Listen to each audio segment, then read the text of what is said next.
Start करते हैं जी अपना नेक्स्ट चैप्टर जिसका नाम है पेरोल। सो ये बहुत ही नहायत आसान चैप्टर है आपका। अगर किसी बच्चे ने अपना लेबर और मटेरियल और लेबर वाला सवाल क्वेश्चंस किए हुए हैं आपके एम ए 1 में, सो आपको मुश्किल नहीं होगी बिल्कुल। सेम वही चीज़ें हैं, बस थोड़ी सी बातें ज़्यादा हो जाएंगी। चीज़ें वही हैं, ठीक है। स्टार्ट करते हैं। सबसे पहले पेरोल सिस्टम, इसमें हम कंटेंट्स जो पढ़ने जा रहे हैं, पेरोल सिस्टम होता क्या है, प्रोसेस पेरोल सिस्टम चलता किस तरह है, basic pay, overtime, authorization, security control and accounting of payroll system.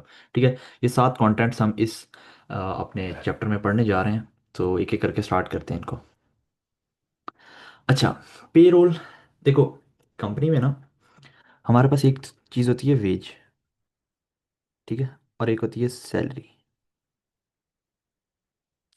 ये जो वेजेस और सैलरीज आप पढ़ते आ रहे हैं पहले दिन से, ठीक है, ये कौन देता है? हर कंपनी में ना एक पेरोल डिपार्टमेंट होता है,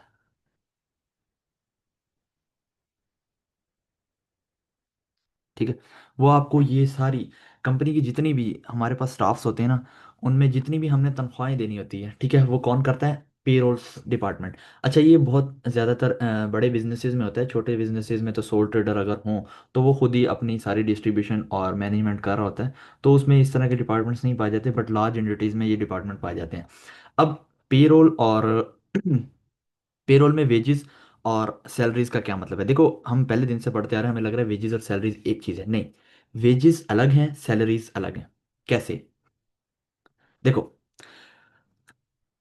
अ payroll is a list is produce each time that employ is paid. Payroll हर वो स्लिप है जो कि प्रोड्यूस की जाती है जब भी एम्प्लॉय को हम पैसे देते हैं। देखो, पैसे किस तरह देते हैं, एक तो होती है वेज, एक होती है सैलरी। वेज होती है डेली बेसिस या वीकली बेसिस, ठीक है। आपने सुना होगा यूके में हम अपनी ऑर्ली बेसिस पे कर रहे होते हैं, ठीक है, हम अपने घंटे के हिसाब से अगले बंदे को पे कर रहे होते हैं, मतलब डेली पे कर रहे होते हैं, वीकली पे कर रहे होते हैं। लेकिन सैलरी क्या होती है? Salary is a fix amount, ठीक है, जो कि एक पे की जाती है मंथली। सैलरी हमेशा मंथली पे की जाती है, ठीक है। कभी भी सैलरी हम ये नहीं सुनेंगे सैलरी हमने वीकली पे की। हम जो वीकली या डेली या ऑर्ली बेसिस पर पे कर रहे होते हैं वो होती है हमारी वेज, ठीक है। अब आगे देखते हैं, इसमें दूसरी चीज़ है जी, ग्रॉस पे एंड नेट पे। अब ग्रॉस पे और नेट पे का कॉन्सेप्ट आपने अपनी इसमें पढ़ा होगा एम ए 1 में, अपने लेबर में। तो सेम वही चीज़ें अप्लाई होंगी। अब ग्रॉस पे में और नेट पे में फ़र्क क्या है और इनमें क्यों फ़र्क आता है? इनमें फ़र्क आता है the deductions from the pay are usually combine of. In gross pay और नेट पे में फ़र्क किस चीज़ की वजह से आता है? कुछ डिडक्शंस की वजह से। कुछ डिडक्शन होती है स्टैच्यूटरी डिडक्शन। स्टैट्यूटरी का मतलब बाय लॉ, ठीक है, बाय लॉ। कुछ डिडक्शंस होती हैं जो कि हमें करनी होती हैं अपनी सैलरी में से, और कुछ होती हैं नॉन स्टैट्यूटरी, यानी कि not required by law, not by law. ये हम अपनी मर्जी से करवा रहे होते हैं, ठीक है। अपनी एम्प्लॉयर जो होता है ना, वो हमें हमेशा ग्रॉस पे देता है, ठीक है। हम उसमें से कुछ डिडक्शंस करवाते हैं और हमें मिलती है नेट पे, जो कि हमारे पास हमारी जेब में आती है, ठीक है। जो हमारी जेब में आएगी वो होगी हमारी नेट पे, जो एम्प्लॉयर देगा वो हमारी ग्रॉस पे होगी, और उसमें से कुछ हम अपनी डिडक्शंस करवा रहे होते हैं, ठीक है। तो ये है जी ग्रॉस पे और नेट पे का कॉन्सेप्ट। अब स्टैट्यूटरी डिडक्शंस में क्या आती हैं और नॉन स्टैट्यूटरी डिडक्शंस क्या होती हैं? देखो, for example in a UK income tax, UK के इनकम टैक्स में ना एम्प्लॉय आर डिडक्टेड अंडर पे एज यू अर्न। पे का मतलब होता है पे एज यू अर्न। एम्प्लॉय को ना जैसे ही वो पे करता, जैसे ही वो कमा रहा होता है, ठीक है, जिसे हम सादा जुबान में हम कह सकते हैं इनकम टैक्स, ठीक है। एम्प्लॉय को हमेशा अपनी पे पर इनकम टैक्स पे करना है, ठीक है। ये बाय लॉ है, ठीक है, कि एम्प्लॉय को देना ही देना है।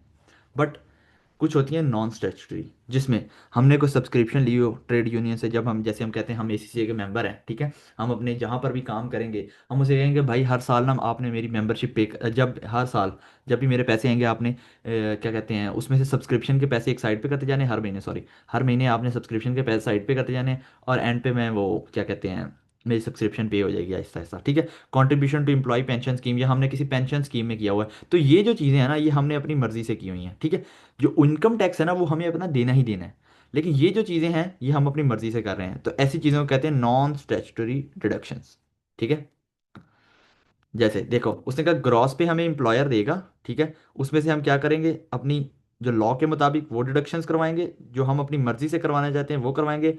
एंड नेट पे टेक द होम, जो नेट पे हम ले जाएंगे अपने घर। अच्छा, इनके अलावा भी कुछ डिडक्शंस हो सकती हैं, कैसे जी? अ, जैसे पेंशन कंट्रीब्यूशन, हमने किस पेंशन में कंट्रीब्यूट किया हुआ है एम्प्लॉय ने, ठीक है, डिडक्शन अंडर पे रोल, चैरिटेबल डोनेशन करते हैं हम कोई, ठीक है, डिडक्शन पे रोल सेविंग इन स्कीम कोई trade union, deduction under holiday, मतलब इस तरह कुछ आपकी अदर डिडक्शंस भी होती हैं आपकी इनकम में से, ठीक है, आपकी ग्रॉस पे जो आपको मिलती है उसमें से कुछ अदर डिडक्शंस भी होती हैं। अब processing of payroll, process for each employee, हर एम्प्लॉय के लिए किस तरह काम करता है payroll? Calculate the gross wage और सैलरी फॉर द पीरियड, हम ग्रॉस वेज या सैलरी कैलकुलेट करते हैं। Calculate the income tax payable out of these earning, तो और इन अर्निंग्स पर हम इनकम टैक्स कैलकुलेट करते हैं। Calculate the employee trade benefits contribution, कोई ऐसी देखो, स्टेट बेनिफिट कंट्रीब्यूशन होता है known national insurance contribution UK में ना। अब एक नेशनल इंश्योरेंस कंट्रीब्यूशन होता है, आप आगे जाके F6 में पढ़ोगे, एक नेशनल इंश्योरेंस कंट्रीब्यूशन होता है जो कि हर बंदे को देना है, ठीक है, तो वो कट जाता है। कैलकुलेट नॉन स्टैट्यूटरी डिडक्शन, जो कि हम चाहते हैं, हम अपनी मर्जी से चाहते हैं वो डिडक्ट करें। Then prepare pay slip. अब पे स्लिप क्या होती है? पे स्लिप में आपका नाम लिखा होता है, आपकी अमाउंट लिखी होती है, डेट लिखी होती है, ठीक है, और किस वजह से आपको ये पैसे मिल रहे हैं, कितने पैसे पर आवर मिल रहे हैं, या कितने वीकली मिल रहे हैं, तो वो सारी चीज़ें लिखी होती हैं। मेक द पेमेंट नेट पे टू द एम्प्लॉय, फिर हम अपने एम्प्लॉय को पैसे दे देते हैं। Calculate the employer state benefit, और फिर एम्प्लॉयर का एनसीआई, ठीक है, नेशनल इंश्योरेंस स्टेट बेनिफिट, यानी कि नेशनल इंश्योरेंस कॉन्ट्रीब्यूशन, ठीक है, ये बाय लॉ हर यूके में हर बंदे को देना होता है, ठीक है। अच्छा, देखो, for all employ collectively, the employer must, employer को क्या करना चाहिए?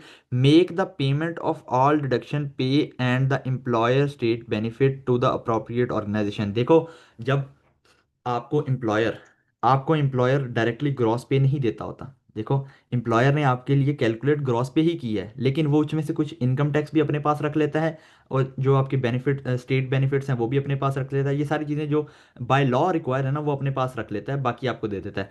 अब जो उसने अपने पास रखी हुई हैं वो चीज़ें वो खुद अपनी जेब में नहीं डालेगा, ठीक है, वो आगे इदारों को जमा करवाएगा, ठीक है, तो यही बात उसने लिखी है कि जितनी भी हैं सारी चीज़ें वो आगे इदार ऑर्गेनाइजेशन, अप्रोप्रिएट ऑर्गेनाइजेशन को वो पहुंचाएगा। Record the payroll cost to the accounting system, और अगर अकाउंटिंग सिस्टम में अपनी पेरोल कॉस्ट यानी कि वेजेस और सैलरीज की कॉस्ट रिकॉर्ड कर लेगा, ठीक है। अब पेरोल स्लिप, पे स्लिप क्या होती है जी? अब पे स्लिप क्या है जी?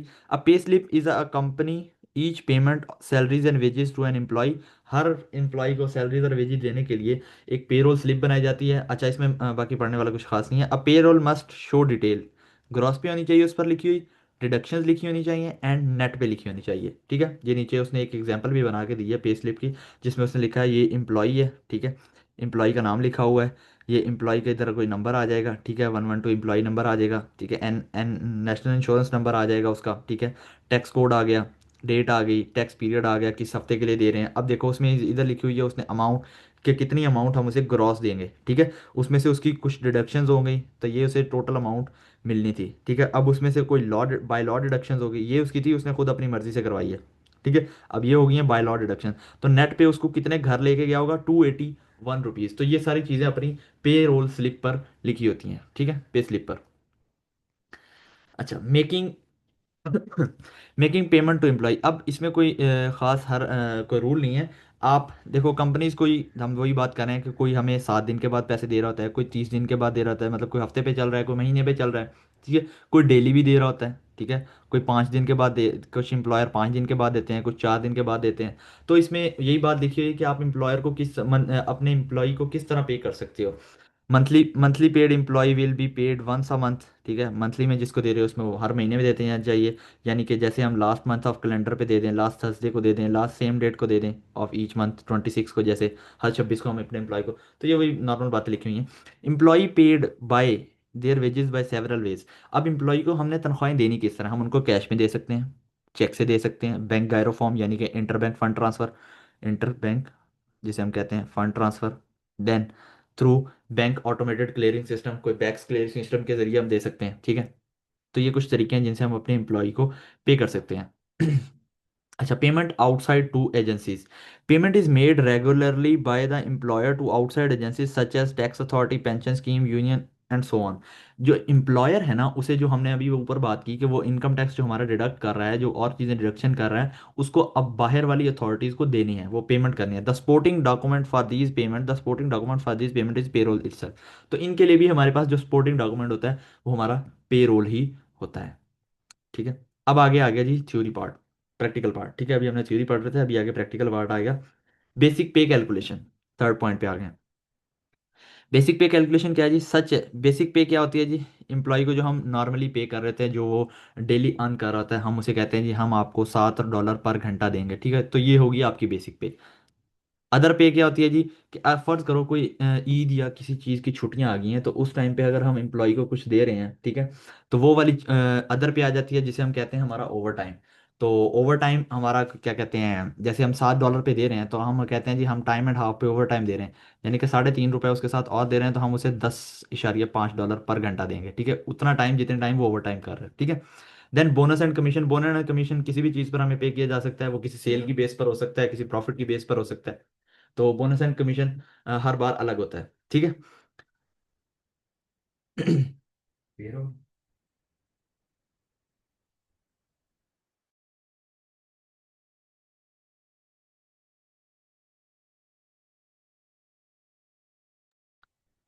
अच्छा, basic pay for hourly paid employ.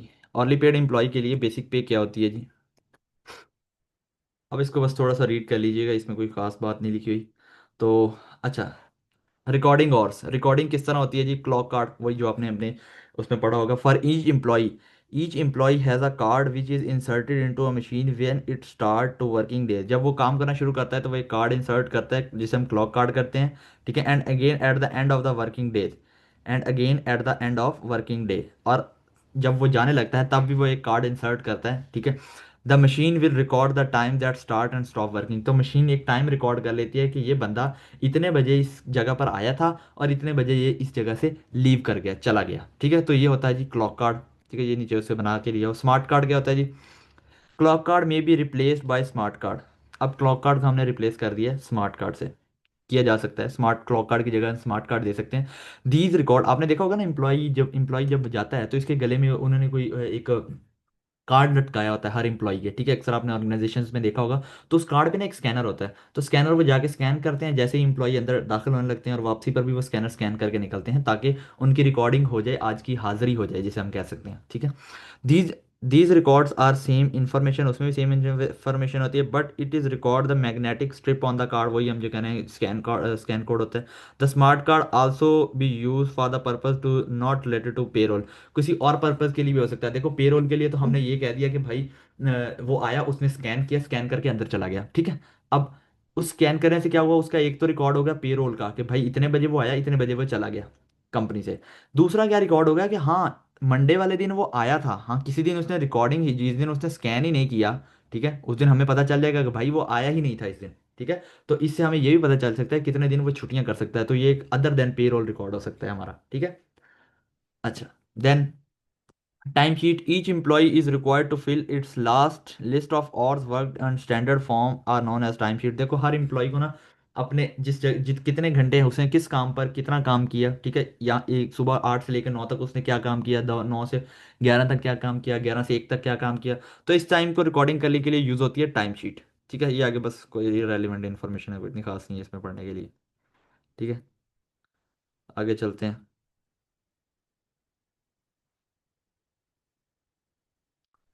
हम्म,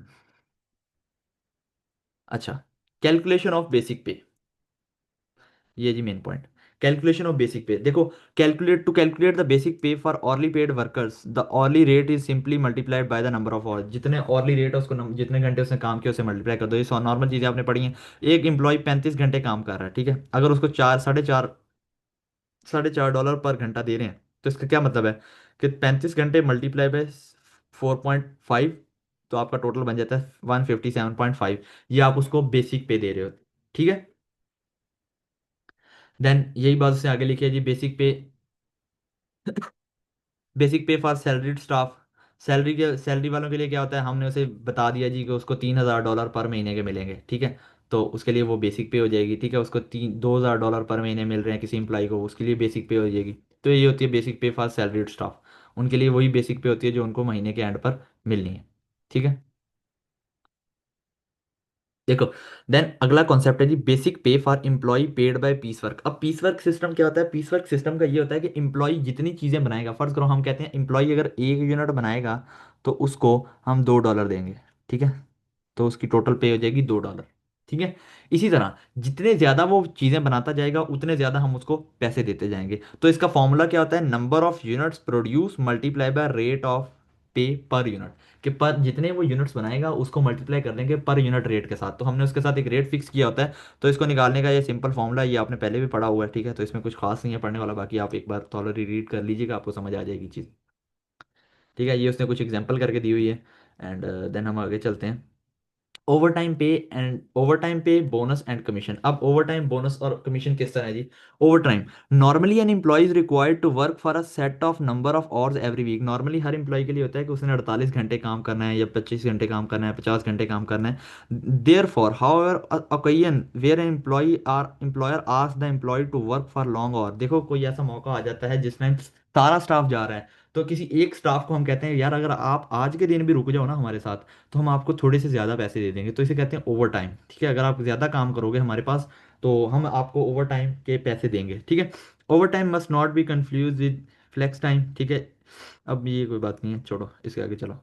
अच्छा, hourly paid worker. Hourly paid worker वही बात कि एक एम्प्लॉय को अगर हम 5 घंटे काम दे रहे हैं, ठीक है, तो $5 पर और दे रहे हैं, तो उसको उसका ओवर टाइम भी उसी घंटों के हिसाब से होना चाहिए।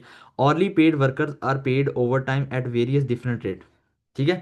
ऑरली पेड वर्कर्स को अगर वो इतने घंटे काम करेंगे, ठीक है, तो उनको हम $2 देंगे। अगर इससे ज़्यादा घंटे काम करेंगे तो हम उनको $2.5 देंगे। तो उनको डिफरेंट रेट्स के जरिए पे किया जाता है ऑरली वर्कर्स को। ठीक है। जो कि ओवर टाइम ले रहे होते हैं। Then calculation of overtime. Overtime की कैलकुलेशन क्या कैसे होती है जी? The overtime is the number of hours overtime work multiply by the rate of overtime. वही ओवर टाइम का जो रेट दिया होता है उसके साथ आप नंबर ऑफ एम्प्लॉयज को मल्टीप्लाई। फॉर एग्जांपल, एक एग्जांपल करके दिया, an employ normally work 35 hours a week, और उसको पे किया जाता है $5 पर वीक। अगर एम्प्लॉय 35 घंटे काम करता है तो उसको हम $5 पर वीक देते हैं। इन 1 वीक, पहले हफ्ते में एम्प्लॉय ने 12 घंटे ओवर टाइम किया, 1 और each weekday, and 7 hours on Saturday. एक वीकडे होता है और एक 7 आवर्स उसने सैटरडे पर स्पेंड किए हैं। ठीक है। अब इसकी कैलकुलेशन देखते हैं उसने किस तरह की है। How over time is calculated? Solution उसने दिया है। देखो, बेसिक पे उसको क्या मिलती है? $5 पर आवर। तो कितने घंटे उसने काम किया है? 12 घंटे। 12 घंटे उसने, एक तो ओवर टाइम वाली, ठीक है, 12 घंटे उसने काम किया $60 पर, तो $90 उसने कमा लिए अपने ओवर टाइम से। एक तो बेसिक रेट मिल गई उसको ओवर टाइम की, देन उसको क्या मिलेगा? ओवर टाइम रेट भी मिलेगा। ठीक है। तो ये बहुत कम्प्लेक्स एग्जांपल उसने बना के दी हुई है। इसके हम ना किट के सवाल करेंगे ना तो आपको ये चीज़ समझ आ जाएगी। छोड़ो इस एग्जांपल को, एग्जांपल बहुत कम्प्लेक्स बनाई हुई है इस तरह उन्होंने। अच्छा, सैलरीड स्टाफ क्या होती है? Not a salaried staff are paid overtime. Salaried staff को ओवर टाइम नहीं मिलता for any additional work.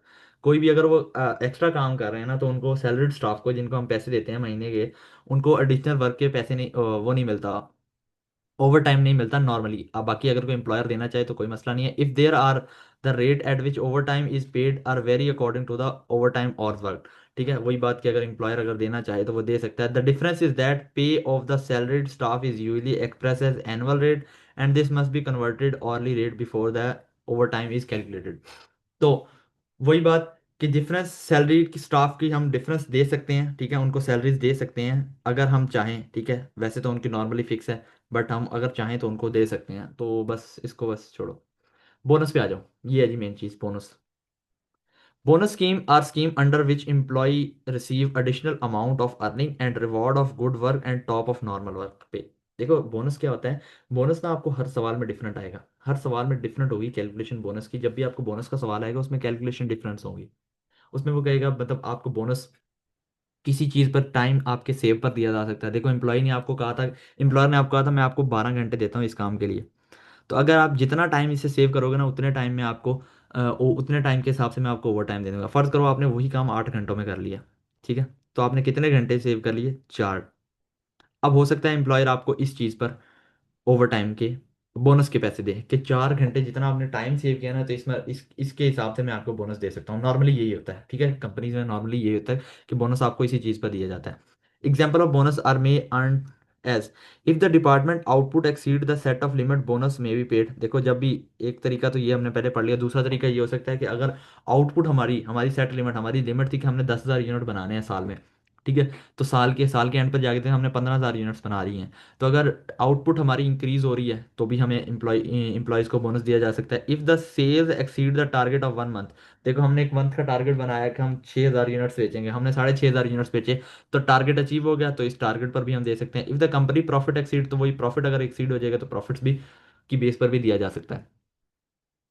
And if employee achieve a certain quality of work bonus may be earn, ठीक है, अगर उसको कहा जाए कि एक आपने क्वांटिटी तो आप बना सकते हो लेकिन अगर क्वालिटी भी साथ मेंटेन करके रखोगे ना, तो भी आपको बोनस दिया जाएगा। If the long term contract is completed early, हाँ अगर हमने लॉन्ग टर्म कॉन्ट्रैक्ट किया था, वही बात जो हमने 12 में 2 साल का कॉन्ट्रैक्ट था हमारा, हमने 1.5 साल में कर लिया है, तो उसके लिए भी हमें बोनस मिल सकता है। If the company profit increase by set of percentage the senior manager will receive bonus, ठीक है, हम मैनेजर्स को, हमारा ये होता है ज़्यादातर, सेल्स मैनेजर को हम कहते हैं कि भाई अगर आप सेल्स ज़्यादा करोगे तो हम आपको सेल्स पर बोनस देंगे, ठीक है। इसी तरह कॉस्ट वाले मैनेजर को कहते हैं कि अगर हम कॉस्ट कम से कम लगाओगे तो जितनी कम लगाओगे हम आपको बोनस देंगे, ठीक है, उसकी बेस पर।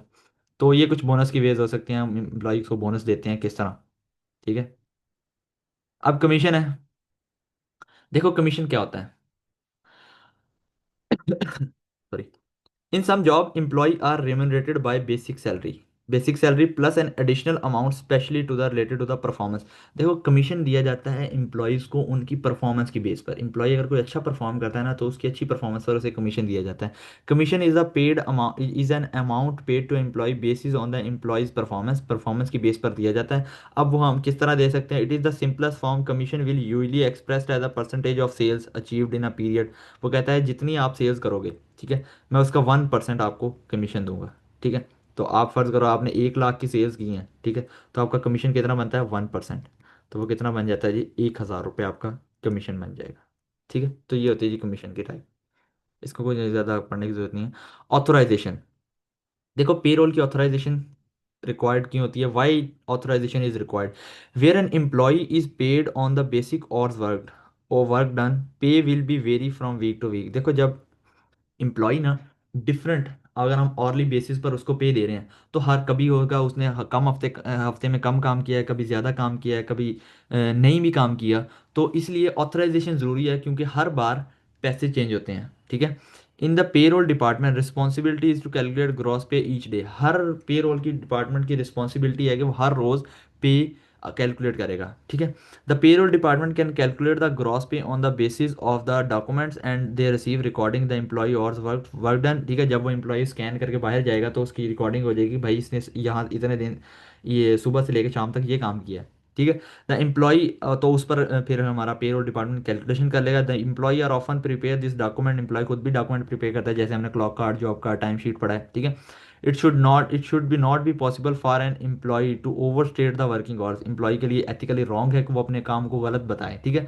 This will result in them overpaid, इससे क्या होगा, कंपनी का नुकसान होगा, कंपनी उसको ज्यादा पे कर सकती है अगर ऑथराइजेशन ना हो, ठीक है। If there is important that any document prepared by the employee is reviewed and approved by a responsible person such as manager, तो इसलिए ज़रूरी है कि जो भी एम्प्लॉय डॉक्यूमेंट्स प्रिपेयर करता है उसको एक ऑथराइज पर्सन यानी कि अपन उसके मैनेजर से अप्रूव करवाया जाए, ठीक है। तो ये एक ज़रूरी होता है हमारे लिए एम्प्लॉय पेरोल की ऑथराइजेशन, ठीक है, इस वजह से ज़रूरी होती है ताकि कोई पैसा चोरी ना हो, कोई ओवरवर्क ना हो, ठीक है।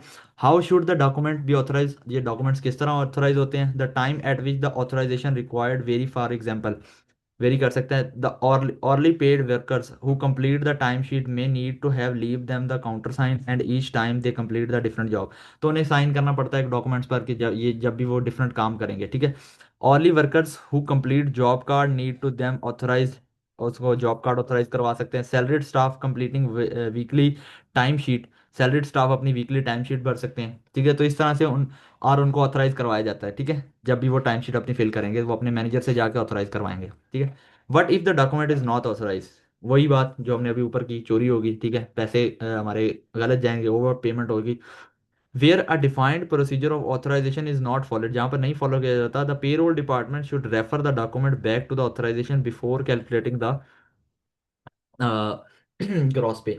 तो अगर डॉक्यूमेंट ऑथराइज ना ना हो, ठीक है, तो होगा क्या, अगर तो पेरोल डिपार्टमेंट साइन करके जी आगे उसको सैलरी इशू कर दे, फिर तो कंपनी का नुकसान होगा। एक तो ये, दूसरा ये कि अगर ऑथराइज ना हो तो पेरोल डिपार्टमेंट, अगर हमारे कंट्रोल्स अच्छे हैं तो पेरोल डिपार्टमेंट देखेगा कि भाई इसकी ऑथराइजेशन नहीं है, वो कैंसिल करेंगे इस डॉक्यूमेंट को और कहेंगे भाई ले जा वापस, ठीक है। ऑथराइजेशन ऑफ रेट पे, वही रेट पे, कि हमें जितने भी रेट्स होंगे वो हमारे मैनेजर से ऑथराइज होने चाहिए। तो जॉब कोड, हर जॉब को डिफरेंट कोड दिया जाता है। जैसे हम कहते हैं जी अगर वो एम्प्लॉय पहली वीक 1 में जो जॉब करने जा रहा है उसका 1213 कोड है, ठीक है। तो हर जॉब का डिफरेंट कोड होता है, डिपार्टमेंट का डिफरेंट कोड होता है, ठीक है। डिपार्टमेंट नंबर 9, डिपार्टमेंट नंबर 10, ये हमारा अकाउंट्स डिपार्टमेंट है, ये फाइनेंस डिपार्टमेंट है, ठीक है। सो ये लिखा हुआ है जिसमें ऑथराइजेशन ऑफ पेरोल। पेरोल वही बात, वही नॉर्मल बात है, इसको दोबारा आप रीड कर सकते हैं, ठीक है, नॉर्मल। अच्छा, security and control. Security and control में क्या आ जाता है जी, introduction. All the information held in payroll are highly confidential and must kept be secure. जितनी भी इंफॉर्मेशन पे रोल में है वो सारी कॉन्फिडेंशियल इंफॉर्मेशन होती है, इंप्लॉई का डाटा होता है, तो उसको सिक्योर जगह पे रखा जाता है। The information is highly sensitive and are most employee who will know what other employee are similar grades are paid and what the salary scale are employee. देखो, जो हाईली सेंसिटिव इंफॉर्मेशन होती है, जो कि हमें अपने एम्प्लॉयज़ को भी नहीं देनी होती, ठीक है, ये सिर्फ पेरोल डिपार्टमेंट के पास होती है। और अगर किसी एम्प्लॉय को पता चलेगा उसके साथ वाले बंदे को यार वो $10 दे रहे हैं, मुझे $8 दे रहे हैं, तो वो तो रोला कर जाएगा ना। हालांकि उसकी अपनी गलती की वजह से मिल रहा होगा, क्यों, क्योंकि वो इनएक्सपीरियंस होगा, ठीक है।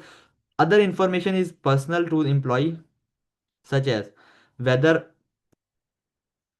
whether the employee has joined the staff pension scheme contribution and payroll, ठीक है। और अदर इन्फॉर्मेशन के में क्या आ सकता है जी, एम्प्लॉय का उसने कितनी पेंशन स्कीम में ज्वाइन किया हुआ है, कितनी पेरोल में ज्वाइन किया हुआ है, चैरिटीज में कितने वो देता है, ठीक है। तो ये उसकी आ जाती है other information. Preserving confidentiality. Preserving confidentiality, the step should be taken to preserve confidentiality includes. Confidential information confidential रखने के लिए कौन से स्टेप्स लेने चाहिए। Not discuss the employee pay detail with another employee. Employee की डिटेल दूसरे एम्प्लॉय के साथ हमने डिस्कस नहीं करनी। नॉट लिविंग लेटर और documents about employee lie on the ground. Employee अगर कोई छोड़ के जा रहा है तो उसका लिविंग डॉक्यूमेंट कभी भी हमने कहीं टेबल पर, बाहर टेबल पर ना पड़ा हो, सिक्योरिटी गार्ड के टेबल पर ना पड़ा हो, ठीक है। Not not living computer unattended during the processing of the payroll. जब भी प्रोसेस कर रहे होते हो पेरोल को तो कभी भी कंप्यूटर को ऑन छोड़ के नहीं जाना, काम करो, काम करके कंप्यूटर बंद कर दो। Not allowing to access the payroll file unauthorise person को आप अपनी पेरोल फाइल्स भी नहीं दे सकते, उनको एक्सेस नहीं दे सकते। Putting files paper discs in lock cupboard, cupboard में लिखना चाहिए। And the payroll department where unauthorise person do not have access. जितने भी डॉक्यूमेंट्स होंगे हम उनको अपने कपबोर्ड्स, लॉक लॉक कपबोर्ड्स में रखेंगे, ताकि कोई अनऑथराइज पर्सन उस तक एक्सेस ना ले सके, ठीक है। Security, processing the payroll result in large sum of money paid to the employee and outside the agencies. Payroll जब भी हमारी बनती है तो एक लार्ज अमाउंट ऑफ मनी हम कैलकुलेट करते हैं, जो कि हमने अपने एम्प्लॉयज़ को भी देनी होती है, एम्प्लॉयर को भी देनी, सॉरी, आउटसाइड एजेंसीज को भी देनी होती हैं, ठीक है। Where a cash is involve, जहाँ पर कैश इन्वॉल्व होता है, it must be kept safe between the time is collected from the bank and the time when the packet is being period. देखो, जब भी हम अपने एम्प्लॉयज़ को वेजेस दे रहे होंगे तो उसके लिए ये होगा कि पैसा इन्वॉल्व होगा, ठीक है। हम बैंक से पैसा लेके आएंगे, पैसा ला के हम उनको उनके लिफाफे बनाएंगे, उनके लिफाफों में बनाकर, आजकल तो वैसे भी ऑनलाइन ट्रांसफर्स या बैंक अकाउंट्स खोले होते हैं ज़्यादातर, तो ये सिस्टम पुराने हो गए हैं। पहले यही होता था कि पैसा लाया जाता था बैंक से लाके हर एम्प्लॉय को उसका एक कार्ड हम देते थे, उसको एक कार्ड दे देते थे। जैसे अक्सर शादियों में आपने देखा होगा लिफाफों में बंद होते हैं पैसे, तो ऐसे हम उसको लाके पैसे दे देते थे। And between the completion of the task distribution of the wages of the packet. देखो, टाइम डिफरेंट होना चाहिए कि हम कब पैसे लेके आ रहे हैं और कब हम पैसे डिस्ट्रीब्यूट कर रहे हैं, ठीक है। तो ये आप पढ़ लीजिएगा, बस छोड़ो इसको, कोई इतनी खास बात नहीं है, वही नॉर्मल बात है। The role of the personal department. Personal department होता है एचआर डिपार्टमेंट, जिसे हम कहते हैं एम्प्लॉय डिपार्टमेंट, जहाँ पे एम्प्लॉय को रिक्रूट किया जाता है। The main responsibility of the personal department is recruitment of employee. Employee को रिक्रूट करना, pay record of the employee personal detail, employee की पर्सनल डिटेल का रिकॉर्ड करना, अपडेट रिकॉर्ड को अपडेट करना, ठीक है। Keeping record and other concerning of the employees, other record रखना जी कि employee, record the absence and reason, absence उसकी रिकॉर्ड करना और वो क्यों नहीं आया। Detail and the pay review, उसकी रिव्यू करना, उसकी तनख्वाहें। Note the process progress, interview लेना, ट्रेनिंग रिकॉर्ड रखना। तो ये सारे काम पर्सनल डिपार्टमेंट के होते हैं जो एम्प्लॉय डिपार्टमेंट होता है। एंड अच्छा, ये उससे कुछ एंट्रियाँ नहीं हुई हैं हमारे पास। पोस्टिंग ऑफ पे रोल इनटू मेन लेजर, पे रोल की कुछ एंट्रीज दी हुई है उसने हमें। क्या उसने कहा, ग्रॉस पे की सबसे पहले ग्रॉस पे। ग्रॉस पे की एंट्री क्या सी होती है जी? आपकी wages and salaries expense account debit हो जाता है, आपका एक्सपेंस बढ़ जाता है, एम्प्लॉयर जो रिकॉर्ड करता है। And credit wages and salaries control account. तो कंट्रोल अकाउंट वैसे तो आपका इस सिलेबस से खत्म हो गया हो, बट आप एक बार इसको देख लें। इसकी एंट्रियाँ तो नहीं आएंगी आपको कभी, तो बट आप इसको एक बार देख लें। देखो एक चीज़ होती है जब आपको क्रॉस पे मिलती है, ठीक है, उससे आपकी डिडक्शंस हुई, आपको नेट पे मिल गई। एक तो एंट्री हम करेंगे इस ग्रॉस पे की, ठीक है। एक दूसरी एंट्री भी होती है। दूसरी एंट्री क्या होती है कि एम्प्लॉयर को वो चीज़ कितने की पड़ी है। एम्प्लॉयर को एक तो एम्प्लॉयर ने दी होगी ग्रॉस पे, ठीक है। एम्प्लॉय को जितने भी ओवर टाइम सारा डाल के वो दिया होगा। उसके बाद एम्प्लॉयर का अपना एनआईसी होगा, ठीक है, वो भी उसने वो भरा होगा, ठीक है। और ये एक दो चीज़ें और भी सारी उसके एम्प्लॉयर का कंट्रीब्यूशन ये डाल के ना, उसको एक टोटल कॉस्ट पड़ रही होगी, उसे कहते हैं लेबर कॉस्ट, ठीक है। एक एंट्री होती है ग्रॉस पे की, दूसरी एंट्री होती है अपनी लेबर कॉस्ट की, ठीक है। तो ये बात याद रखनी है, ग्रॉस पे की और लेबर कॉस्ट की दो एंट्रियां होती हैं हमारे पास, ठीक है। तो देन पहली एंट्री है ग्रॉस पे की एंट्री कैसी? Debit wages and salaries expense account, credit wages and salary control account, ठीक है। कंट्रोल अकाउंट आपका क्रेडिट हो जाएगा। Additional contribution to employee, state benefit contribution, उसकी एंट्रीज किस तरह होगी? उसकी एंट्री भी सेम ही है आपकी, debit wages and salaries, credit salaries control account. Take home pay employee, employee जब घर पैसे ले जाता है तब क्या होता है, ठीक है। तब क्या होता है, हमारा बैंक अकाउंट क्रेडिट हो जाता है, कंपनी का बैंक अकाउंट क्रेडिट हो जाता है, बैंक से पैसे निकल गए। And debit wages and salaries control account, wages and salaries का कंट्रोल अकाउंट भी डेबिट हम कर देते हैं कि एम्प्लॉय पैसे ले गया है, ठीक है। तो ये तीन स्टेप्स हम लेते हैं अपनी रिकॉर्डिंग के वक्त। अब amount payable to outside the agency, जो आउटसाइड एजेंसीज हैं उनको अमाउंट जो हमने बेनिफिट्स अपने पास एम्प्लॉयर ने रखे हुए हैं उनको, उनकी एंट्रियां किस तरह होती हैं? उसके लिए भी यही एंट्री है, debit wages and salaries control account and credit payable account for the outside agencies, ठीक है। तो उनकी हम लाइबिलिटी बुक कर लेते होते हैं कि क्रेडिट पर लाइबिलिटी हमने बुक कर ली कि भाई हमने एजेंसीज को पेमेंट करनी है।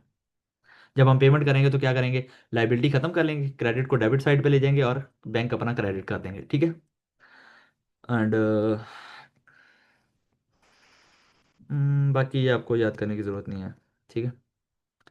पेमेंट मेथड, वही पेमेंट मेथड उसने लिखा है जी। पेमेंट मेथड चेक, कैश से पेमेंट हो सकती है, चेक से पेमेंट होती है, डायरेक्ट ऑटोमेटिक यानी जिसे हम इंटर बैंक फंड ट्रांसफ़र कहते हैं, वो भी हो सकती है, ठीक है। हम मोबाइल से अपने पैसे ट्रांसफ़र कर दें। तो बस यही था जी आपका चैप्टर। बाकी अब हम इसके एमसीक्यूज़ आपने देखने हैं अपनी किट से। एमसीक्यूज़ आपने सॉल्व करने की कोशिश करनी है, कोई एमसीक्यू सॉल्व ना हो। वैसे तो बहुत नॉर्मल, बहुत ही आसान एमसीक्यूज़ हैं, आप किट इसकी खोल के देखोगे तो एमसीक्यूज़ आपके मैक्सिमम इस केस मेरे ख्याल 185 से या 183 से स्टार्ट होते हैं, तो 205 तक तकरीबन 20 एमसीक्यूज़ हैं। आपने वो एमसीक्यू सॉल्व करने हैं, ठीक है।